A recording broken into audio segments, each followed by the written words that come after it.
NTA-UGC net यानी निमिज net. Download it on Google Play store.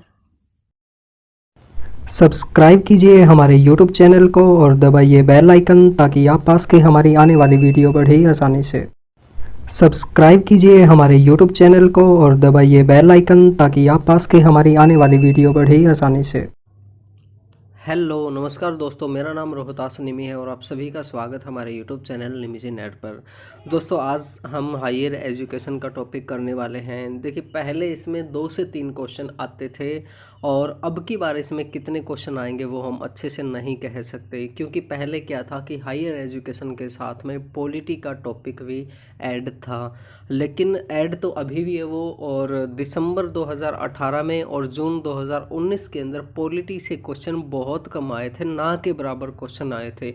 उनमें से बिल्कुल ना के बराबर क्वेश्चन आए थे। तो इस हिसाब से हम नहीं कह सकते कि हायर एजुकेशन में अब भी पहले की तरह 2 से 3 क्वेश्चन आएंगे या 5 क्वेश्चन आएंगे। कितने क्वेश्चन आएंगे ये हम अच्छे से नहीं कह सकते।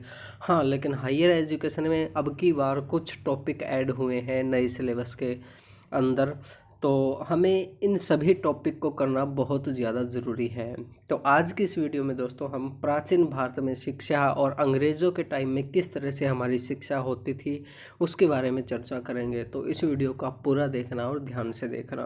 दोस्तों अगर आप चाहे तो बहुत अच्छे से स्टडी करने के लिए हमारा पेड कोर्स भी ज्वाइन कर सकते हैं। इसके अंदर हम आपको सभी 10 यूनिट के स्टडी नोट्स देते हैं, थ्योरेटिकल वीडियोस देते हैं। इसके साथ साथ 2012 से लेकर दिसंबर 2019 तक ऑल ईयर क्वेश्चन पेपर देते हैं विद टॉपिक वाइज क्वेश्चन। जैसे कि आज तक रिसर्च के क्वेश्चन आ चुके हैं वो हमने अलग रखे हैं, टीचिंग के क्वेश्चन अलग रखे हैं, कम्युनिकेशन के अलग रखे हैं। इस तरीके से सभी 10 यूनिट के जो क्वेश्चन है आपको अलग अलग किए हुए मिलेंगे। इसके साथ साथ दोस्तों हम आपको सभी 10 यूनिट के लाइव मॉक टेस्ट देते हैं। दोस्तों अगर आपको हमारा पेड कोर्स ज्वाइन करना है तो जल्दी से जल्दी हमें इस व्हाट्सएप नंबर पर कॉन्टैक्ट कीजिए। दोस्तों सबसे पहले हम बात करते हैं प्राचीन भारत में शिक्षा, यानी कि पुराने समय में हमारी शिक्षा किस तरह से होती थी राजा महाराजाओं के टाइम में। देखिए उस टाइम जो ज़्यादातर शिक्षा होती थी वो गुरुकुल के अंदर होती थी। गुरुकुल क्या होता था हम देख लेते हैं। एक ऐसे विद्यालय जहाँ विद्यार्थी अपने परिवार से दूर रहकर गुरु के परिवार का हिस्सा बनकर शिक्षा प्राप्त करते थे।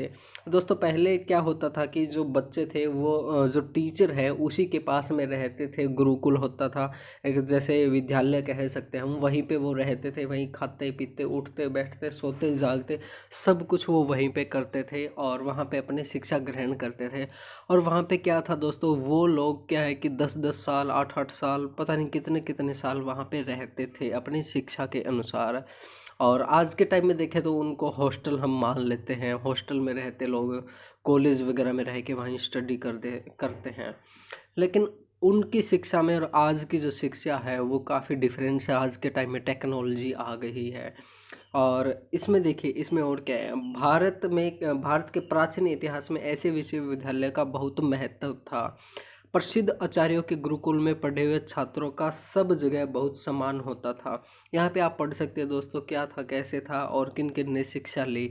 और इसमें जो कुछ ध्यान देने वाली बात है जहाँ से क्वेश्चन आ सकते हैं वो ये है कि प्राचीन भारत के गुरुकुल के अंतर्गत 3 प्रकार की शिक्षा संस्थाएं थी। क्या थी वो देखते हैं हम। एक था गुरुकुल, जहाँ विद्यार्थी आश्रम में गुरु के साथ रहकर विद्या अध्ययन करते थे। फिर अब परिषद, जहाँ विशेषज्ञों द्वारा शिक्षा दी जाती थी, यहाँ पे उनको रहने की आवश्यकता नहीं थी। और उसके बाद में है तपस्थली, जहाँ बड़े बड़े सम्मेलन होते थे और सभाओं तथा प्रवचनों से ज्ञान अर्जन होता था। ठीक है, और उसके बाद में एक और भी कई चीज़ें जैसे गुरुकुल के अंदर, इसके अंदर क्या है कि भारत के गुरुकुल आश्रमों के आचार्य को उपाध्याय और प्रधान आचार्य को कुलपति या महाउपाध्याय कहा जाता था। ठीक है, ये चीज़ आपको थोड़ा ध्यान में रखना ज़रूरी है, हो सकता है इसमें से क्वेश्चन आ जाए। और उसके बाद में जैसे गुरुकुल में किस प्रकार छात्रों को विभाजित किया जाता था ये भी हम देख लेते हैं। वासु, जिन्हें वासु कहा जाता था, वो क्या होता था, 24 साल की उम्र तक जो शिक्षा प्राप्त करते थे उन्हें हम वासु कहते थे। उसके बाद जो 36 साल की उम्र तक शिक्षा प्राप्त करते थे उनको हम रुद्र कहते थे। और फिर आदित्य, 48 साल तक की शिक्षा प्राप्त करने वाले को आदित्य कहा जाता था। तो दोस्तों ये कुछ मेन पॉइंट है, शायद यहाँ से कोई क्वेश्चन आ जाए, क्योंकि ये जो गुरुकुल का टॉपिक है ये अभी नया ऐड हुआ है। एंशिएंट इंडिया के अंदर किस तरह से शिक्षा होती थी उसके बारे में टॉपिक ऐड हुआ है, तो यहाँ से आप बेसिक चीज़ पढ़ सकते हैं गुरुकुल के बारे में। और अब बात करते हैं दोस्तों अंग्रेज़ों के समय में भारत में शिक्षा किस तरह से थी और उस दौरान क्या क्या समिति वगैरह क्या बना, क्या कॉलेज बने, उनके बारे में हम बात करते हैं। देखिए, अंग्रेज़ों के द्वारा भारत में शिक्षा के विकास की शुरुआत 1781 में वारेन हेस्टिंगन के द्वारा कलकत्ता मदरसे की स्थापना से हुई। ठीक है, यहाँ है। इसका उद्देश्य मुस्लिम कानूनों तथा इससे संबंधित अन्य विषयों की शिक्षा देना था। इसके उपरांत 1791 में जोनाथन डक्कन के प्रयासों से बनारस में संस्कृत कॉलेज की स्थापना की गई, जिसका उद्देश्य हिंदी विधि का दर्शन का अध्ययन करना था। ठीक है, और उसके बाद में जैसे और भी काफ़ी चीज़ें हैं दोस्तों, यहाँ पे आप पढ़ सकते हैं, बिल्कुल आसान भाषा में हिंदी में यहाँ पे दिया हुआ है। इनमें जो मेन बातें हैं वो आप याद रख सकते हैं कि जैसे सबसे पहले कौन से कॉलेज की स्थापना हुई थी और उन जो कॉलेज हुए थे उनमें क्या किस तरह की शिक्षा दी जाती थी, इस तरह के क्वेश्चन आ सकते हैं। उसके बाद में दोस्तों हमारे पास आता है चार्टर अधिनियम आता है। इसमें से क्वेश्चन आए हैं पहले, अलग एग्ज़ाम के अंदर आए, यूजीसी नेट में तो नहीं आए, लेकिन फिर भी हमें करना ज़रूरी है। इसका मतलब क्या था दोस्तों, वैज्ञानिक ज्ञान का प्रसार करना था इस चार्टर अधिनियम का। ईसाई मशीनरियों को देश में अपने धर्म का प्रचार करने की अनुमति दी गई थी। देखिए, अंग्रेज़ लोग जब आए थे शिक्षा लेके हमारे पास, तो उनका एक मकसद था, वो था कि अपने जो ईसाई मशीनरी यानी कि अपने धर्म का प्रचार प्रसार करना, और प्लस में उनको जो लोग चाहिए काम करने के लिए लोग चाहिए थे, इसलिए वो शिक्षा देना चाहते थे, ना कि रियल में हमें शिक्षित नहीं करना चाहते थे। और 1817 में कलकत्ता में हिंदू कॉलेज स्थापित किया गया। उसके बाद 1855 में प्रेसिडेंसी कॉलेज बना, जो 2010 में प्रेसिडेंसी विश्वविद्यालय बन गया। तो ये भी इम्पोर्टेंट है हमारे लिए। आगे दोस्तों हमारे पास लॉर्ड मैकाले की शिक्षा प्रणाली 1835 ईस्वी में। यह भारत में शिक्षा प्रणाली की स्थापना का एक प्रयास था, जिसमें समाज को केवल उच्च वर्ग को अंग्रेजी माध्यम से शिक्षा प्रदान करने की बात कही गई थी। इसमें कहा गया था कि जो समाज के उच्च वर्ग के लोग हैं, केवल उन्हीं को अंग्रेजी शिक्षा देनी चाहिए, और फारसी की जगह अंग्रेजी को न्यायालयों की भाषा बना दिया गया। और क्या था दोस्तों कि इसके अंदर जो अंग्रेजी पे बहुत ज़्यादा जोर देने लग गए, और जो लैंग्वेज थी, फारसी थी, उर्दू थी, उनको बहुत कम कर दिया गया। तो ऐसा क्वेश्चन आ सकता है कि किस शिक्षा प्रणाली के अंदर अंग्रेजी शिक्षा पर बहुत जोर दिया गया था और फारसी की जगह न्यायालयों में अंग्रेजी शिक्षा को बदला गया था। तो इस तरह के क्वेश्चन आ सकते हैं, थोड़ा आप देख लेना दोस्तों, यहाँ पे कोई ज़्यादा मुश्किल नहीं है, ये हिंदी में दिया हुआ है। और उसके बाद है दोस्तों वुड डिस्पैच 1854 के अंदर। इसे भारत में अंग्रेजी का शिक्षा का मैग्ना कार्टा भी कहा जाता है। इसमें जनता में शिक्षा के प्रसार की जिम्मेवारी राज्य को सौंपने की बात कही थी। इसमें कहा गया था कि शिक्षा का जो प्रसार है वो राज्य द्वारा करना चाहिए, उसके भी अधिकार होने चाहिए। और इसके अंदर जैसे और क्या है, इसने उच्च शिक्षा हेतु अंग्रेजी माध्यम और स्कूल शिक्षा के लिए देसी भाषा माध्यम की वकालत की। इसने क्या कहा था कि उच्च शिक्षा हायर एजुकेशन के लिए अंग्रेजी होनी चाहिए, और जो निजी एजुकेशन है, जो बेसिक माध्यमिक एजुकेशन है, उसके लिए हमारी जो देसी भाषाएं हैं उनका उपयोग करना चाहिए। यानी कि जो कमीशन आयोग वगैरह जो भी बने, समिति बने, तो हर किसी के अपने अपने विचार थे। तो ये हमें थोड़ा ध्यान में रखना ज़रूरी है। और उसके बाद है दोस्तों हंटर आयोग 1882-83 के अंदर। इस आयोग का गठन W हंटर की अध्यक्षता में 1854 में वुड डिस्पैच के तहत विकास की समीक्षा हेतु किया गया था। इसमें जो मुख्य बातें हैं वो देख लेते हैं दोस्तों। इसने प्राथमिक और सेकेंडरी शिक्षा में सुधार व प्रसार में सरकार की भूमिका को महत्व दिया। शिक्षा के नियंत्रण की जिम्मेवारी जिला और म्यूनिसिपल बोर्डों को देने की बात कही गई थी।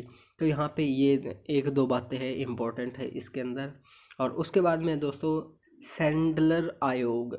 अब देखिए इसमें क्या था, इसमें था कि इसके सुझाव क्या थे वो हम देख लेते हैं। 12 वर्षीय स्कूल पाठ्यक्रम, यानी कि इन्होंने 12 सालों के लिए एक स्कूल का पाठ्यक्रम तैयार किया था। 3 वर्षीय डिप्लोमा 3 वर्षीय डिग्री पाठ्यक्रम इंटरमीडिएट के बाद और विश्वविद्यालयों को केंद्रीकृत प्रणाली के अंदर रखने की बात कही गई थी इसके अंदर। और इसमें क्या कहा गया था दोस्तों, प्रयोगात्मक वैज्ञानिक और तकनीकी शिक्षा हेतु सुविधाओं में वृद्धि, शिक्षकों के प्रशिक्षण और महिला शिक्षा का सुझाव दिया गया था। अब ये भी आ सकता है दोस्तों, महिला शिक्षा का सुझाव किस आयोग के अंदर दिया गया था सबसे पहले, तो वो है दोस्तों सैंडलर आयोग। और आगे है दोस्तों, आगे हमारे पास हर्टोग आयोग 1929 के अंदर। इसके अंदर क्या कहा गया था कि शिक्षा संस्थानों के अंधाधुंध वृद्धि के कारण शिक्षा स्तर में आई गिरावट की समीक्षा करने के लिए फिलिप हर्टोग की अध्यक्षता में एक समिति का गठन किया गया। इस समिति के क्या क्या सुझाव थे वो हम देख लेते हैं। इसमें कहा गया था कि समिति ने प्राथमिक शिक्षा के महत्व पर बल दिया था। इसने क्या था, प्राथमिक शिक्षा जो होती है उस पर ज़्यादा बल दिया था, लेकिन अनिवार्यता या शीघ्र प्रसार को अनुचित बताया था। और इसने कहा था कि वो थोड़ी इम्पोर्टेंट होनी चाहिए लेकिन अनिवार्य नहीं होनी चाहिए, सभी के लिए मजबूरी नहीं करनी चाहिए कि ये आपको करनी ही करनी है। और उसके बाद इन्होंने कहा था केवल समर्पित विद्यार्थियों को ही उच्चतर एवं उच्च शिक्षा के लिए पढ़ने की अनुमति देनी चाहिए। और उसके बाद था जैसे कि जबकि सामान्य स्तर के विद्यार्थियों को 8वीं कक्षा के पश्चात व्यावसायिक कार्यक्रम में दाखिला लेनी चाहिए। इसने कहा था कि जो विद्यार्थी सीरियस है पढ़ने के लिए तो उनको ही केवल उच्च शिक्षा लेनी चाहिए, और जो विद्यार्थी सामान्य है, नॉर्मल है, उनको 8वीं कक्षा के बाद व्यावसायिक शिक्षा लेनी चाहिए जिससे वो अपना रोज़गार चला सके। ये बात भी इसकी सही थी। और उसके बाद दोस्तों मूल शिक्षा की वर्धा योजना 1937 के अंदर आई थी। इसके अंदर क्या था, इसके अंदर था कि मूल उद्देश्य इसका क्या था, गतिविधियों के माध्यम से शिक्षा प्राप्त करना था। इसका उद्देश्य था कि जो लोगों को, स्टूडेंट को प्रैक्टिकली ज़्यादा सिखाया जाए, उससे उनको ज़्यादा अच्छी शिक्षा प्राप्त होगी। पाठ्यक्रम के आधार दस्तकारी को सम्मिलित किया जाए, यानी कि जो हमारा शिक्षा थी उसके अंदर दस्तकारी को शामिल किया जाए ताकि लोग हाथ के द्वारा अपना कोई काम करके अपना अच्छा रोज़गार प्राप्त कर सके। और उसके बाद था राष्ट्रीय शिक्षा व्यवस्था के प्रथम 7 वर्ष निःशुल्क एवं अनिवार्य होने चाहिए। यानी कि इसने कहा था कि जब हम शिक्षा लेते हैं तो 7 साल तक हमारी शिक्षा अनिवार्य और निःशुल्क यानी कि फ्री और अनिवार्य होनी चाहिए। और उसके बाद में क्या था कि शिक्षा मातृभाषा में होनी चाहिए, कि यानी कि जो 7 साल तक हम शिक्षा लेंगे शुरू के वो हमारी मातृभाषा में होनी चाहिए। कक्षा 2 से 7 तक की शिक्षा का माध्यम हिंदी होना चाहिए। अंग्रेजी भाषा में शिक्षा कक्षा 8 के पश्चात ही देनी चाहिए। ये सभी किसके सुझाव थे दोस्तों, ये थे हमारे मूल शिक्षा की वर्धा योजना 1937 के सुझाव थे।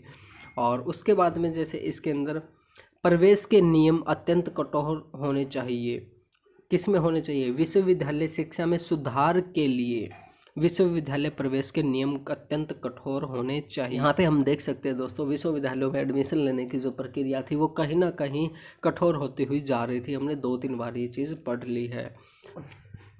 तो दोस्तों ये थे हमारे आज के अंग्रेज़ों के टाइम में चलने वाले कुछ समिति, कुछ आयोग, कुछ अधिनियम जो शिक्षा पर लागू हुए थे। तो दोस्तों आप एक बार दोबारा इन सभी को पढ़ सकते हैं, आप चाहे तो नोट्स बना सकते हैं। मे भी इनमें से 1-2 क्वेश्चन आने की संभावना है, शायद इनमें से कोई क्वेश्चन आ जाए, तो प्लीज़ आप एक बार इसको पढ़ना ज़रूर। तो दोस्तों आज के लिए बस इतना ही। अगर आपको हमारी वीडियो अच्छी लगी तो इस वीडियो को लाइक कीजिए, शेयर कीजिए, कमेंट कीजिए। और दोस्तों अगर आपने अभी तक हमारा चैनल सब्सक्राइब नहीं किया तो प्लीज़ हमारे चैनल को सब्सक्राइब कर लीजिए और घंटी का बटन ज़रूर दबाइए ताकि आप हमारी आने वाली वीडियोज़ को आसानी से देख सकें। थैंक यू दोस्तों